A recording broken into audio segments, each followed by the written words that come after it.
Hoy vamos a hablar de un tema que generó todo tipo de opiniones, la instalación del Hospital Transitorio de Corferias, que funcionó entre el 6 de mayo y el 21 de septiembre de 2020. Pero ¿qué pasó con este proyecto? ¿Cuánto fue el dinero invertido? ¿A dónde fueron los recursos restantes? ¿Fue una buena idea o no? Venga, le cuento.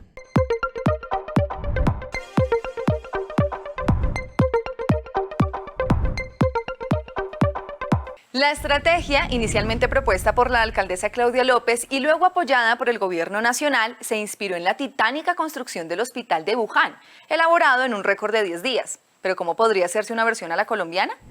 El objetivo de este hospital transitorio era brindar respaldo a la reconversión de camas hospitalarias de las instituciones prestadoras de salud de la ciudad, con el fin de aumentar las camas de cuidados intensivos. Según la alcaldesa Claudia López, en el nuevo centro hospitalario se atenderían pacientes con mayor riesgo de padecer COVID-19, es decir, con hipertensión, obesidad, diabetes y otras patologías crónicas, además de recibir pacientes de 5 departamentos aledaños. Esta estrategia buscaba enfrentar la pandemia, pues en la capital del país, Bogotá, se contaba con 11.000 camas hospitalarias y 1.000 camas en unidades de cuidados intensivos, cifras insuficientes que hicieron prever un colapso al sistema de salud nacional. Dicho panorama prendió las alarmas y se tomaron medidas quizás algo apresuradas.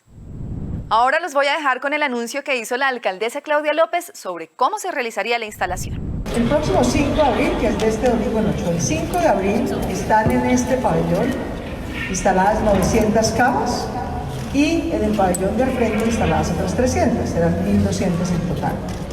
No quiere decir que el próximo domingo vamos a trasladar 1.200 pacientes al tiempo, hay que hacerlo con mucho cuidado. Es importante tener la capacidad instalada.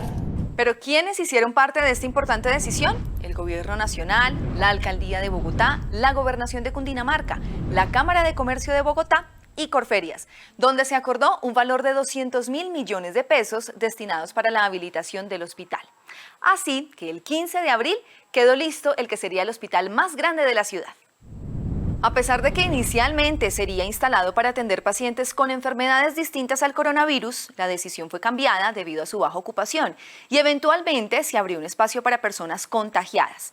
Luego de superar el primer pico epidemiológico de la pandemia, se decidió desmontar el hospital, puesto que no se habían alcanzado las expectativas previstas y los recursos no estaban siendo utilizados.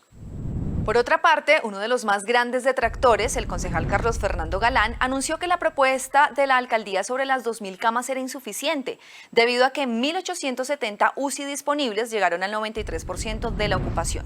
El 17 de enero, Alejandro Gómez, secretario de Salud de Bogotá, confesó que hubo un error al haber prometido 4.000 nuevas camas UCI, pues se dieron cuenta que no era posible y cambiaron la cifra a 2.000. ¿Pero cuál fue el error de la instalación? La concejal Susana Muhammad, en entrevista para el Café de la Tarde, da su punto de vista sobre el posible error del Hospital de Corferias. Habían hecho un contrato de 200.000 millones de pesos e invirtieron 20.000 millones de pesos para un hospital que durante casi 5 o 6 meses no atendió más de 100 personas. Entonces esa es la excusa para cerrarlo. Pero nuestro control político, lo que nosotros vimos es que era la estrategia no adecuada. Porque Corferias no era un hospital para atender COVID. Era supuestamente, y tampoco era un hospital, era un hospedaje medicalizado para que supuestamente pacientes de baja complejidad que estaban en los hospitales los trasladaran a Corferias y desocuparan espacio en los hospitales para pacientes COVID. ¿Pero por qué no funcionó? Porque los hospitales, las IPS, las EPS no se arriesgaron a llevar sus pacientes a Corferias. Si a usted un paciente se le agrava en Corferias y después lo tiene que volver a devolver al hospital y está en un pico de la pandemia, ¿quién responde por ese paciente? Durante los casi 6 meses de su funcionamiento, se atendieron únicamente 515 pacientes, lo cual representa el 10% de utilización de los recursos que se habían dispuesto. Sin embargo, el distrito asegura que fue gracias a las medidas de precaución que tomó Bogotá frente a la pandemia, el que evitó un traslado masivo de pacientes al recinto ferial y por eso se decidió cerrar. Entonces, ¿qué pasó con el resto de los recursos? Según la alcaldía, serían invertidos en el fortalecimiento del programa de salud mental, el cual va enfocado a mujeres en situación de violencia, a la investigación científica enfocada al análisis y tratamiento de vacunas que sirvan en el tratamiento del COVID y también a la aplicación de la estrategia PRAS, la cual busca el rastreo y aislamiento selectivo sostenible de la ciudadanía. La plata que no usamos en Corferias la vamos a dedicar a investigación científica para tratamientos y eventuales vacunas, a el nuevo PRAS inteligente que vamos a hacer con la doctora Zulma Cucunubá y demás, a salud mental y protección, sobre todo de las mujeres en situación de violencia. Pero cuando le preguntaron qué pasó con las camillas y los equipos, casi no pudo responder. ¿Qué pasó con todos los insumos médicos del hospital de Corferias? ¿En dónde están? El que tuvo la respuesta fue el secretario de Salud, Alejandro Gómez. La totalidad de los insumos que fue comprado se llevaron a todos los hospitales de la red pública. Pero hay que aclarar que hasta el 80% de los equipos que se utilizaron en Corferias se hicieron a manera de arriendo. Entonces lo que hicimos, cuando evidenciamos que ya no eran necesarios, fue de una manera ágil devolver esos equipos que estaban en arriendo, se ubicaron no solo en la red hospitalaria, sino en los establecimientos de integración social que lo necesitaron. Luego de los 5 meses de cuarentena y de los casi 6 de funcionamiento del hospital en Corferias, se recibieron varias críticas sobre el proceso, pues muchos lo calificaban como un despilfarro y que no cumplió con las expectativas que se trazó.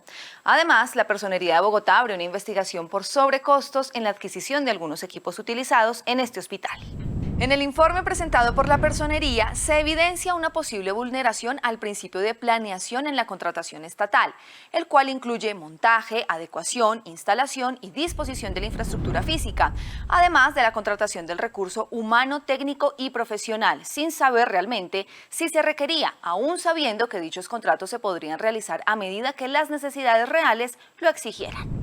Dicho en otras palabras, sobre costos en la adquisición de varios equipos, como fonendoscopios, forros impermeables, monitores de signos vitales, camillas y el alquiler por 726 millones de pesos para baños y duchas portátiles. Ante este seguimiento hecho por la Personería, el secretario de Salud Alejandro Gómez manifestó en su momento que el contrato estaría abierto para que si hay lugar a algún ajuste se le hiciera e insistió en la importancia de haber puesto en funcionamiento el Hospital Transitorio de Corferias, ya que gracias a este plan de emergencia se evitaba que la ciudad tuviera un colapso en la capacidad de las unidades de cuidados intensivos. Ya les contamos qué pasó con este proyecto, cuánto fue el dinero invertido y a dónde fueron a parar los recursos restantes. ¿Pero usted qué opina? ¿Fue una buena idea o no? Nos vemos en un próximo Venga, le cuento.